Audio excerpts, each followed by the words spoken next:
अंतरराष्ट्रीय युवा विद्वान, जैन दर्शन में यूनिवर्सिटी टॉप व गोल्ड मेडलिस्ट, जैन सिद्धांत एवं न्याय विषयों को सरलता से समझाने वाले, यूएसए, इंग्लैंड, ऑस्ट्रेलिया आदि अनेक देशों में जैन धर्म की महती प्रभावना करने वाले, पंडित टोडरमल पुरस्कार, युवा विद्वत रत्न आदि अनेक पुरस्कारों से सम्मानित मूर्धन्य विद्वान डॉक्टर संजीव कुमार गोधा, जयपुर द्वारा जानिए धर्म का मर्म। इस कार्यक्रम के प्रायोजक हैं स्वर्गीय श्री पवन जी कासलीवाल की स्मृति में उनकी धर्मपत्नी श्रीमती मधु जी कासलीवाल जयपुर एवं पुत्री दिव्या चौधरी, दामाद अरिहंत चौधरी, दोहिते शाइक चौधरी व श्रद्धान चौधरी किशनगढ़ अजमेर राजस्थान। अब एक बात और कह दूं, वो देव दर्शन की विधि वाले प्रवचन से जोड़ करके बात कहता हूँ। जब देव दर्शन की विधि बतलाई गई तो विधि में एक बात कही थी कि कम से कम यदि वहाँ प्रवचन चल रहा हो तो बैठ करके प्रवचन सुनना, और यदि प्रवचन नहीं चल रहा हो तो आधे घंटे बैठ करके स्वाध्याय करना। दीपेश जी, या तो स्वाध्याय करना या प्रवचन सुनना। अब जो व्यक्ति जिन मंदिर में जाकर दर्शन करते हैं लेकिन प्रवचन नहीं सुनते हैं, जो जिन मंदिर में जाकर वापस लौट करके आते हैं, वे वहाँ स्वाध्याय नहीं करते हैं। संजय जी विदिशा से सोनागिर पहुँच गए अभी तो आप। तो मैं ये कहना चाह रहा हूँ, एक बार गंभीरता से विचार करना। मंदिर जाते हैं लेकिन स्वाध्याय नहीं कर रहे हैं, मंदिर जाते हैं लेकिन प्रवचन नहीं सुन रहे हैं। इसका सीधा सीधा सा अर्थ यह हुआ कि वे समव शरण में जाकर बाहर इधर उधर की चर्चाओं में उलझकर वापस लौट करके आ जाते हैं, दिव्य ध्वनि सुन करके नहीं आते हैं। यही अर्थ हुआ ना इसका। भाई समव शरण में किस लिए जाना, समव शरण में क्यों जाना चाहिए, समव शरण में किस लिए जाते हैं? क्या समव शरण टहलने के स्थान है? क्या समव शरण घूमने के स्थान है?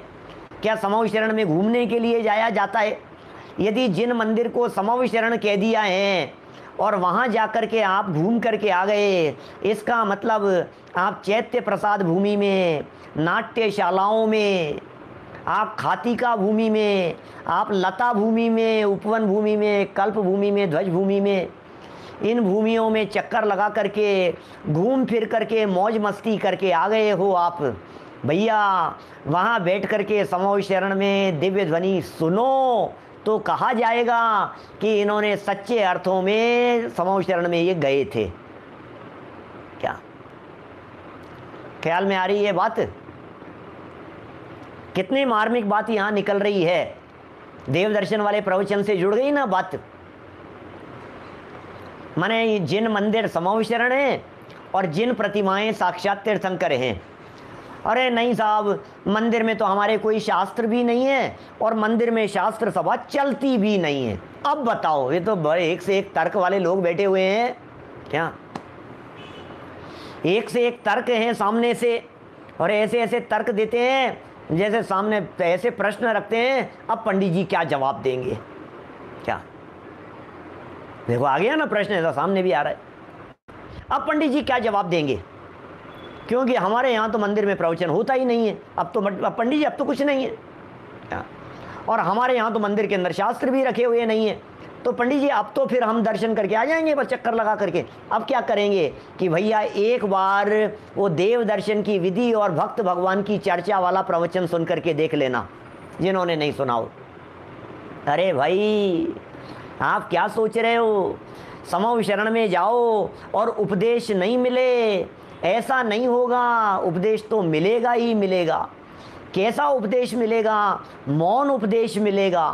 तीर्थंकरों की प्रतिमाओं से मौन उपदेश सुन करके आना, महावीर भगवान की प्रतिमा से मौन उपदेश सुन करके आना, वीतरागता के संदेश को लेकर के आना, हितोपदेशीपन के संदेश को लाना, उनकी सर्वज्ञता को देख करके आना। कम से कम इतना उपदेश तो भगवान से लेकर के आना, तब तो समव शरण में जाने की सार्थकता है। अदरवाइज समव शरण में जाना ही बेकार हो गया।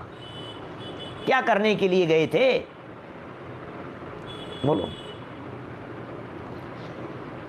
क्या कहा जा रहा है? विचार करना। बहुत गंभीरता से विचार करना क्या बातें कही जा रही है। जाना ही बेकार हो गया। सिंगई जी क्या करने के लिए गए थे? यहाँ से हम जाएं हजारों किलोमीटर दूर किसी चीज़ को लेने के लिए और वहाँ से खाली हाथ लौट आएं, तो फिर हम क्या कहते हैं? जाना ही बेकार हो गया यार, जाना ही बेकार हो गया।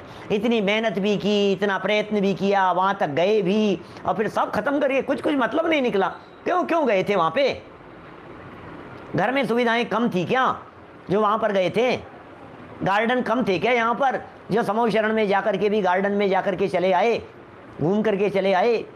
भैया असली उपदेश लेना चाहिए, उन जिनेंद्र प्रतिमाओं से उपदेश लेना चाहिए, समूह शरण का लाभ लेना चाहिए।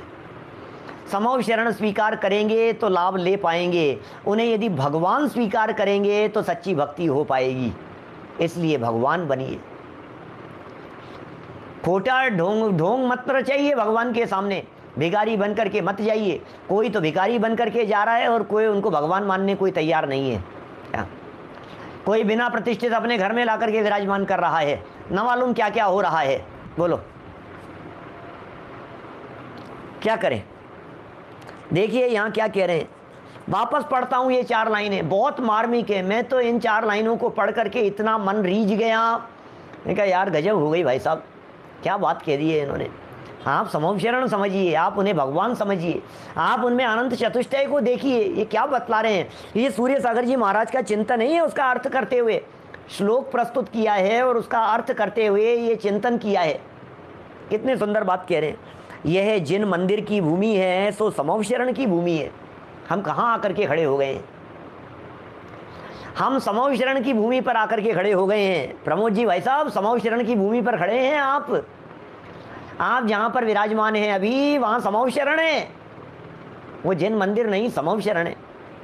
और ये जो प्रतिमा में स्थापन किए हुए जिनेंद्र देव हैं, प्रतिमा में स्थापन कर दिए, ये जो जिनेंद्र देव हैं जिनागम में प्रसिद्ध हैं, अष्ट प्रातिहार्य और अनंत चतुष्टय संपन्न हैं, आत्मिक विभूतियों से सहित साक्षात तीर्थंकर अनंत देव ही हैं। ये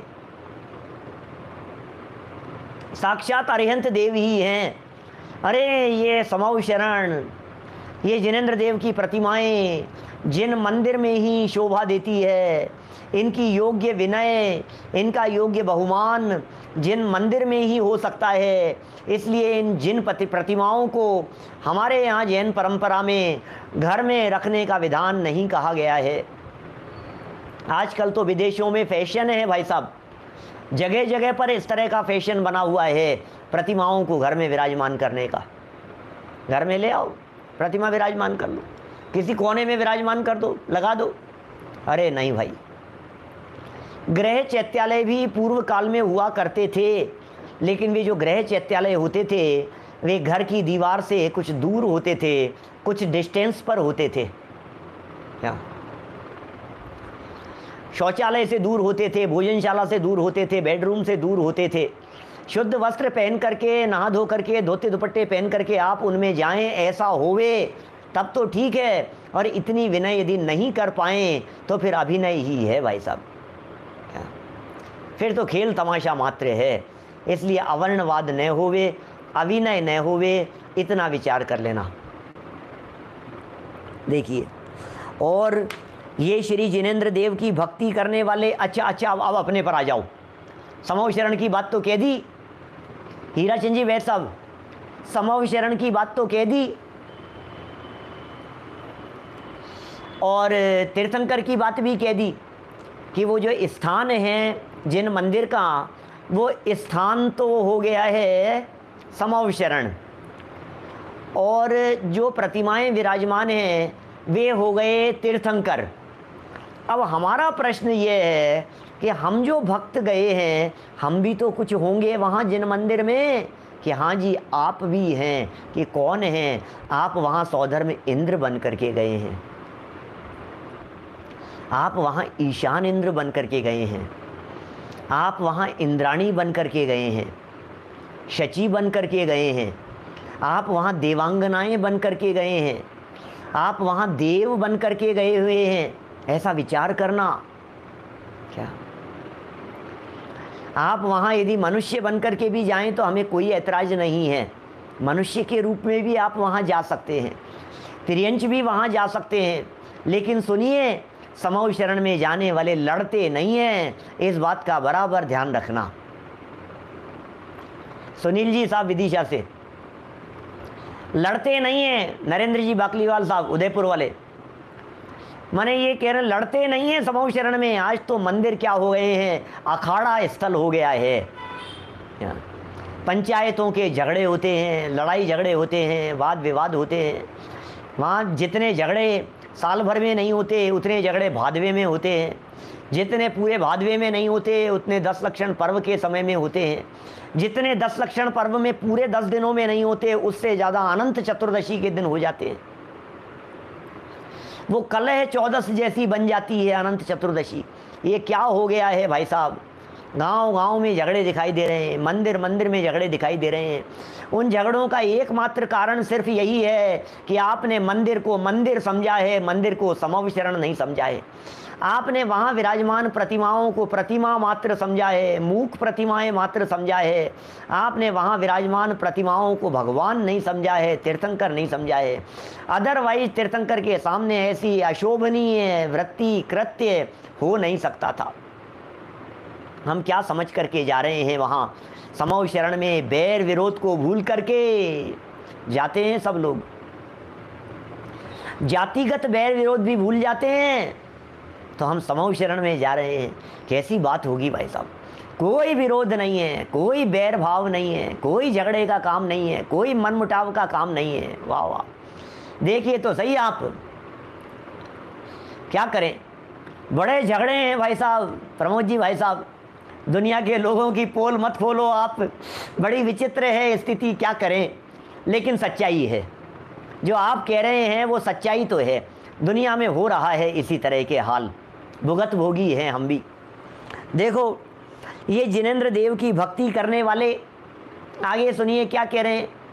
जिनेंद्र देव की भक्ति करने वाले भव्य पुरुष, साक्षात अरहंत देव की सेवा करने वाले, समूह शरण की 12 सभाओं में सुशोभित, कौन की बात कर रहे हैं? भक्तों की बात कर रहे हैं जो सामने विराजमान हैं, उन भक्तों की बात कर रहे हैं। क्या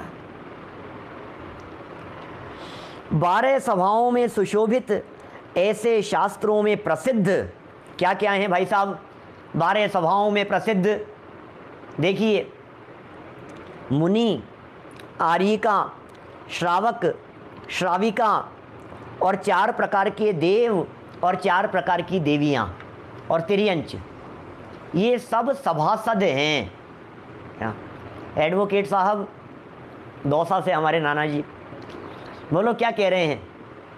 ये जो बात कह रहे हैं, ये मुनि, आर्यिका, श्रावक, श्राविका, तिर्यंच, 4 प्रकार के देव, 4 प्रकार की देवांगनाएं हैं, ये जो बातें कही जा रही हैं, ये सब लोग ये पूजन करने वाले वो सभासद हैं। ये क्या, ये सब प्रकार के लोग इसी प्रकार के हैं, 12 प्रकार की सभाओं वाले जीव समझना। ये जो पुजारी जी दिखाई दे रहे हैं, ये बेचारे पुजारी नहीं है। आप इन्हें क्या समझ रहे हो? ये सभा के सदस्य हैं। ये हर दर्शन करने आने वाला व्यक्ति भव्य जीव है, पात्र जीव है, तीर्थंकरों के समूह शरण में आया है। क्या देखो, इस तरह इस प्रकार चिंतन चिंतवन कर धर्मानुष्ठान करने वाले भक्त पुरुषों की सराहना प्रशंसा करनी चाहिए। अरे हम तो ऐसे भक्तों की प्रशंसा करते हैं, ऐसी आराधना करने वालों की प्रशंसा करते हैं जो लोग उन्हें प्रतिमा नहीं समझ करके भगवान समझ रहे हैं। हम तो उनकी आराधना कर रहे हैं। ख्याल में आ गई बात? देखिए, तब ही आत्मा में वीतराग, विज्ञानता आदि सद्गुणों का संचार होगा। इसका मतलब आचार्य सूर्य सागर जी महाराज साहब यह बात कहना चाहते हैं यहाँ पर कि आपकी आत्मा में भी वीतरागता और सर्वज्ञता जैसे गुणों का संचार हो। क्या कहना चाह रहे हैं? आपकी आत्मा में भी वीतरागता का संचार होना चाहिए, आपकी आत्मा में भी सर्वज्ञता का संचार होना चाहिए, विशेष ज्ञान का संचार होना चाहिए, वैराग्य संचरित होना चाहिए, वैराग्य पनपना चाहिए भक्त की आत्मा में भी, और कब पनपेगा? आप उन्हें क्या मान करके भगवान के दर्शन कर रहे हैं? चांदी के भगवान मान करके दर्शन कर रहे हैं, सोने के भगवान मान करके दर्शन कर रहे हैं, अष्ट धातु के भगवान मान करके उन्हें दर्शन कर रहे हैं। चौथे काल की है, चौथे काल की प्रतिमा है, तो काल से वंदन कर रहे हैं उनको? बताओ तो सही। बहुमूल्य पत्थर है, इससे बीमारियां दूर हो जाती है, क्या ऐसा मान करके आप भगवान के दर्शन कर रहे हैं? कैसा मान के कर रहे हैं बतलाइए? अरे नहीं नहीं नहीं साहब, ये तो चौथे काल की प्रतिमा है। अरे नहीं नहीं, ये बिल्कुल नई प्रतिमाएं हैं, अभी बन करके आई है, ये हमारी ये प्रतिमा। आप क्या मान करके दर्शन कर रहे हैं? भगवान को भगवान मानिए भैया, भगवान को भगवान मानिए। और सुनो, आगे एग्जाम्पल दे करके उस बात को सिद्ध कर रहे हैं, एग्जाम्पल दे करके समझा रहे हैं इसे। जैसे नाटक में सीता और राम का पार्ट खेलने वाले नटों को, नाटक चल रहा हो, रामलीला चलती होंगी उस जमाने में, जिस जमाने में ये ग्रंथ लिखा गया, चलते होंगे इस तरह के नाटक। और नाटक के उन रंगमंच के ऊपर, नाटक में टीवी तो चलते ही नहीं थे, उस जमाने में लिखा गया था ये ग्रंथ। नाटक में सीता और राम का पार्ट खेलने वाले नटों को, चाहे वे जघन्य से जघन्य व्यक्ति क्यों न हो, वे नट जो हैं, जो खेल खेल रहे हैं, दर्शक लोग जब साक्षात सीता और राम समझते हैं, तब ही उनके हृदय में सीता और राम के समान सद्गुण भक्ति आएगी। वाक्य को मैंने रोक दिया है यहाँ। रामचंद्र जी और सीता के प्रति सद्गुण भक्ति कब आएगी? जब उन्हें सच्चे के राम सीता समझेंगे। ढोंग समझेंगे तो क्या होगा? अरे नाटक किया, नाटक अच्छे। अरे नाटक नहीं, ऐसे थे राम, नाटक नहीं करना, ऐसी थी सीता। ये जो वचन बोल रहे हैं ये रामचंद्र जी के वचन है।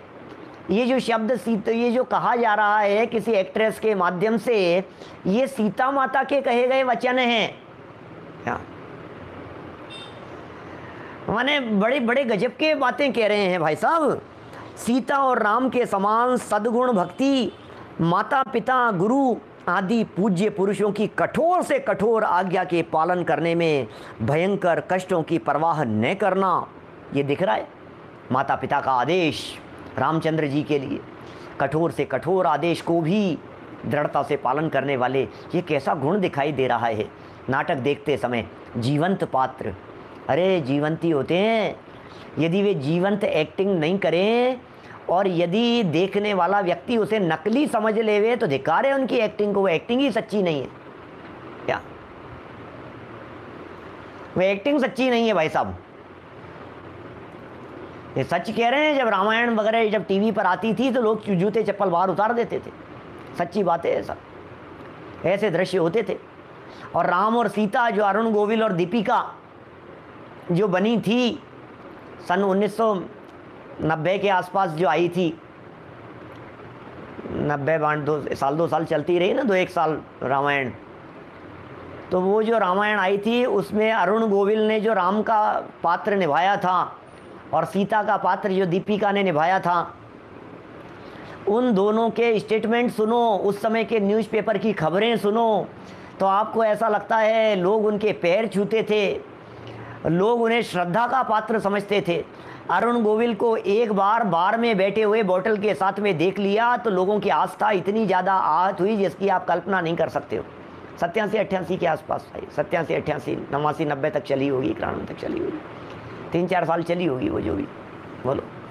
लोग पाँव छूते थे, जहाँ देख लेते थे उन्हें भगवान समझते थे भाई साहब। क्या ऐसी इतनी श्रद्धा हो जाती है।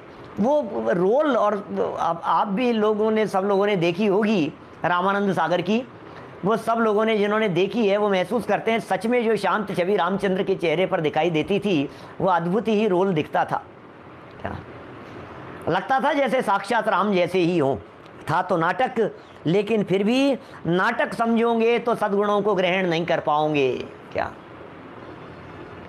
नाटक समझोगे तो उनसे गुण ग्रहण का भाव नहीं हो पाएगा। ये कह रहे हैं यहाँ पर। कितनी बातें कह दी है, सद्गुणों की बात कह दी, माता पिता के कठोर से कठोर आज्ञा पालन करने में अपने कष्ट उनकी परवाह नहीं करने की भी बात कही।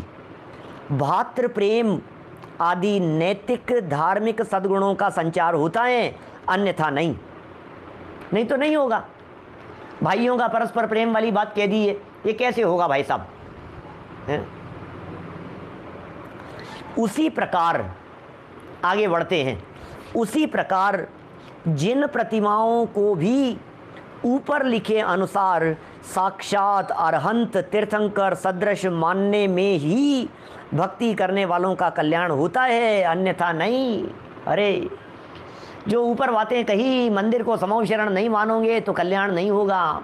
उन जिन प्रतिमाओं को साक्षात तीर्थंकर परमात्मा नहीं मानोगे तो कल्याण नहीं होगा। उनके अनंत चतुष्टयों का अंश भी आप में प्रकट नहीं होगा। वीतरागता प्रकट नहीं हो पाएगी, वीतरागता का पथ नहीं मिलेगा। उनको बोलती प्रतिमाएं समझिए, भगवान के मौन उपदेश को सुनिए, उनकी वाणी को सुनिए, उनके उपदेश को सुनिए, उनके द्वारा कही गई बात को सुनिए, अपने जीवन में उतारने का प्रयत्न कीजिए। भाई साहब नंद किशोर जी मांगुलकर साहब काटोल से, बहुत अच्छे विद्वान, स्वाध्यायी विद्वान हैं हमारे। तो भाई साहब ये बातें कितनी गजब की हैं, कितनी विचारणीय बातें हैं। समूह शरण को लड़ाई झगड़े का स्थान बिल्कुल मत बनाना, अदरवाइज समूह शरण की वीराधना के महापाप से बच नहीं पाएंगे।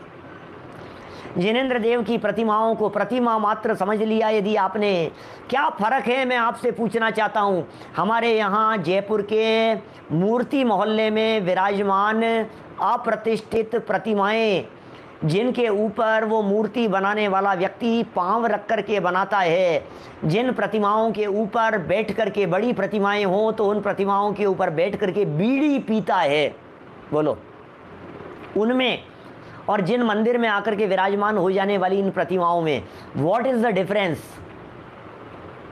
विचार कीजिए भाई साहब, ये भगवान बन गए हैं। सुनो, जब ये प्रतिमाएं गर्भ में थी तो ढकी हुई थी, गर्भ कल्याणक बनाया था। जब जन्म कल्याणक बनाया था तो बालकों जैसे कपड़े पहनाए थे इनको। बहुत समय तक मेरी व्हाट्सएप की डीपी पर, क्या कोई 2-3 साल तक, वो हाथ में बाल तीर्थंकर की कपड़े पहने हुई प्रतिमा उदयपुर पंच कल्याणक की गोद में ली हुई थी कई सालों तक। हम तो ध्यान ही नहीं देते क्या लगा है क्या है। एक आध बार किसी का कॉल आया, क्या कि भाई ये अपनी ऐसी प्रतिमा, आपने कौन से देवी देवता कपड़े पहने हुए प्रतिमा आपने कैसे ले रखी है? अब मेरे को भाई मैं तो ध्यान नहीं है, फिर भूल गया। फिर 4-6 महीने बाद में फिर किसी का फ़ोन आया, मैसेज आया कि पंडित जी आप ये क्या, ये आपकी ऐसी प्रतिमाएं, ये अपने यहाँ ऐसी प्रतिमाएं पूज्य होती हैं क्या? आपने किन को ले रखा है आपने प्रतिमाओं को? ये कृष्ण जी की प्रतिमा है क्या? ये किन की प्रतिमाएं हैं ये? फिर उनको स्पष्टीकरण दिया। फिर मैंने आर्जव को कहा कि बेटा वो हटा देना, वो दुनिया क्या समझ रही है, वो बाल तीर्थंकर की प्रतिमा थी जन्म कल्याणक के प्रसंग की। क्या तो बाकायदा बाल तीर्थंकर का जन्म कल्याणक मनाया, फिर उनका दीक्षा कल्याणक मनाया, फिर उनका केवल ज्ञान कल्याणक मनाया तो समूह शरण की रचना हुई, फिर उनका निर्वाण कल्याणक मनाया तो प्रतिमा गायब हो गई पांडाल में से, सभा में से, एकदम निर्वाण हो गया उनका, अशरीरी हो गए वे भगवान। तो ख्याल में आ रही है आपको बात? ये जो प्रतिमा है ये बाकायदा पूरे प्रोसेस से होकर के गुजरी है। क्या